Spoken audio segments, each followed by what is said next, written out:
एक बार बच्चे हो गए तो पति पत्नी का रिश्ता सिर्फ रिश्ता बनकर रह जाता है, क्योंकि बच्चे होने के बाद जिम्मेदारी भी बढ़ जाती है। इसलिए बहू, मेरी बात अच्छे से गांठ बांध ले।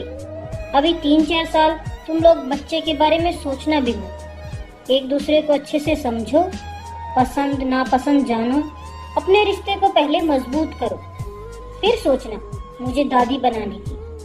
अपनी सास सुनीता जी की बात सुनकर सोनी ठगी सी रह गई। दुनिया की पहली सास होगी जो अपनी बहू को जल्दी मां न बनने की सलाह दे रही थी। सुनीता जी का परिवार मध्यम वर्गीय था।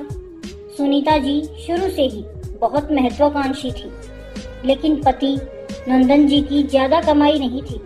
फिर भी अपने 2 बेटे और बेटी को अच्छी परवरिश देने की भरपूर कोशिश करती थी। बड़ा बेटा शेखर जब एक उच्च कंपनी में नौकरी करने लगा तो उन्होंने शेखर को अपनी अधूरी जरूरतों और महत्वाकांक्षाओं को पूरा करने का एटीएम मशीन समझ लिया। शेखर ने भी बचपन से माँ को अपने और भाई बहन के लिए अपनी इच्छाओं को दबाते देखा था, इसलिए वो माँ की हर इच्छा को पूरी करता। सुनीता जी की खुशियों को ब्रेक लग गया जब शेखर ने अपनी पसंद की लड़की से शादी करने का फैसला सुनाया।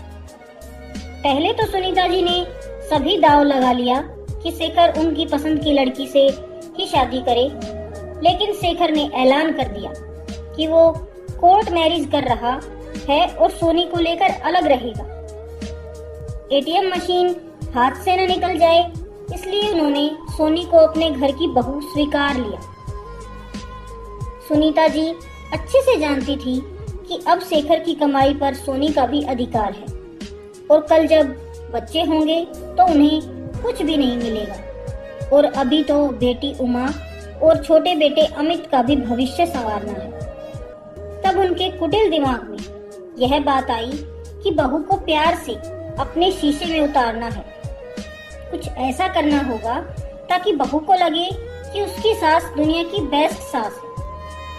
उन्होंने सोचा कि आजकल की लड़कियों की यही सोच रहती है कि शादी के बाद 2-4 साल मजे करो और फिर बच्चे के बारे में सोचो, तो मैं भी उसी सोच को बढ़ावा दूंगी और एक अच्छी सास बनकर बहू के अरमानों पर पानी फेरूंगी। सोनी अपनी सास सुनीता जी की कुटिल और चालाकी को समझ ही नहीं पाई। प्यार से उन्होंने सोनी के ऊपर घर के कामों की जिम्मेदारी इस तरह सौंपी कि लगाम उन्हीं के हाथों में है। यह सोनी समझ ही नहीं पाई। शेखर और सोनी की शादी को देखते देखते 2 साल हो गए और इन 2 सालों में उमा की भी शादी हो गई और सोनी को जल्दी बच्चा पैदा न करने की सलाह भी बीच बीच में देती रहती। क्या बहुत अच्छी खुशखबरी सुनाई उमा, मैं आज ही मंदिर जाकर प्रसाद चढ़ाऊंगी और पूरे मोहल्ले में मिठाई बांटूंगी। सुनीता जी ने फोन रखा और चल दी मंदिर। मंदिर से आकर उन्होंने सोनी को शाम के खाने की लिस्ट थमा दी। बहू, आज रात के खाने में शाही पनीर, मिक्स सब्जी, नान और चावल मेवे की खीर बना लेना। क्यों मम्मी जी, शाम को कोई पार्टी है क्या? सोनी ने उत्सुकता से पूछा। हो, लेकिन शाम को सबके आने पर बताऊंगी। अभी तुम जल्दी जल्दी हाथ चलाओ। सोनी को हुक्म देकर कमरे में चली गई और लिस्ट बनाने लगी कि बेटी के ससुराल क्या क्या भेजना है। शाम को डाइनिंग टेबल पर खाना देखकर सभी खुश हो गए और सोनी से पूछने लगे कि आज कुछ स्पेशल है क्या? कोई खुशखबरी? बहू क्या खुशखबरी सुनाएगी? खुशखबरी तो उमा ने सुनाई है। मैं नानी बनने वाली हूँ, सुनीता जी ने खुशी से बताया। सिर्फ नानी नहीं माँ, आप तो दादी भी बनने वाली हो। आज ही सोनी की प्रेगनेंसी की रिपोर्ट पॉजिटिव आई है। शेखर के इस खुलासे से सुनीता जी के दिल में सैकड़ों सुई चुभ गई। क्या बहू प्रेग्नेंट है? लेकिन ऐसे कैसे यह प्रेग्नेंट हो सकती है? मैंने तो... सुनीता जी कहते कहते रुक गई। सुनीता जी, यह क्या बेतुकी सवाल है? आपको बहू बेटे को आशीर्वाद देना चाहिए, उल्टा आप ऐसे रिएक्ट कर रही हैं कि जैसे इन दोनों ने कोई गलती कर दी। अरे, शादी के 2 साल के बाद यह खुशखबरी मिली है और मैं कितना खुशकिस्मत हूँ कि मुझे एक साथ दादा नाना की पदवी मिल रही है। हे माँ जगदम्बे, हे माँ जगत जननी, मेरे घर पर अपनी कृपा ऐसी ही बनाए रखना।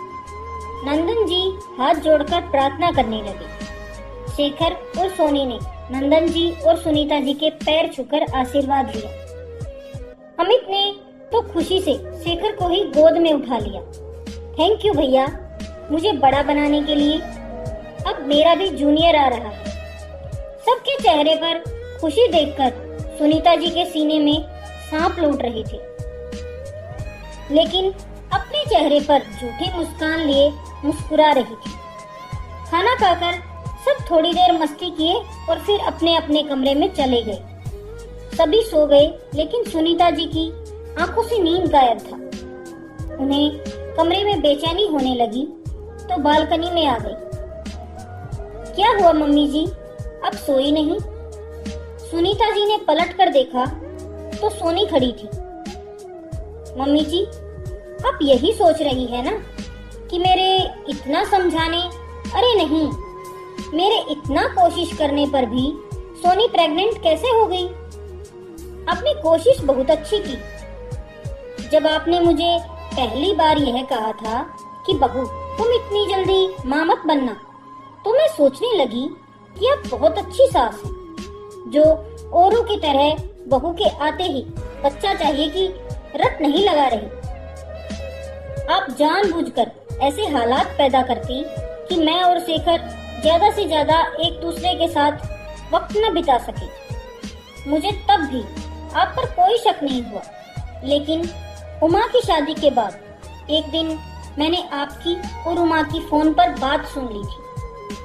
आप उमा को समझा रही थी, शादी के बाद जितनी जल्दी ससुराल वालों को खुशखबरी सुना होगी तो तुम्हारी इज्जत बढ़ जाएगी, और फिर एक बार बच्चा हो गया तो पति और सास सब तुम्हारे आगे पीछे घूमेंगे। बच्चा पति पत्नी के रिश्ते को और मजबूत करता है। घूमना फिरना तो जिंदगी भर लगा रहेगा। आपके इतनी महान सलाह को सुनकर मैं स्तंभ रह गई। फिर आपने कहा, अरे पगली, तू कुछ नहीं समझती। शेखर के सिर पर अभी बच्चे की कोई जिम्मेदारी नहीं है। अभी उसकी सैलरी का सबसे बड़ा हिस्सा मुझे ही मिल रहा है। सोनी को तो मैंने पहला दिया कि अभी माँ बनने की जरूरत नहीं। जिस दिन उसके अपने बच्चे हो गए तो मैं अपनी और तुम्हारी जरूरतें कैसे पूरी करूंगी? वैसे भी अपनी पसंद की लड़की से शादी करके शेखर ने मेरे अरमानों पर पानी फेर दिया, लेकिन उसकी सैलरी पर इतनी आसानी से अपना हक नहीं छोड़ सकती। इसलिए मेरी सलाह मान और जल्दी ही खुशखबरी सुना। सोनी के मुंह से अपना सच सुनकर सुनीता जी की सिट्टी पिट्टी गुम हो गई।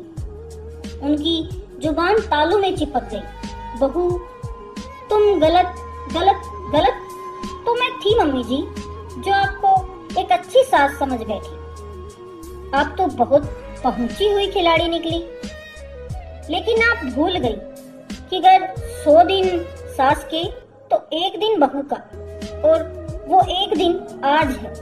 मुबारक हो मम्मी जी, आज का दिन आपकी जिंदगी का सबसे खुशनुमा दिन है। आप नानी के साथ दादी भी बनने वाली है। सोनी ने सुनीता जी के गालों पर किस किया और एक आंख दबा दी। आपको हमारी ये कहानी कैसी लगी हमें कमेंट कर जरूर बताएं। अगर कहानी पसंद आई है तो वीडियो को लाइक करें, चैनल पर नए हैं तो सब्सक्राइब जरूर करें। Thank you, thanks for watching.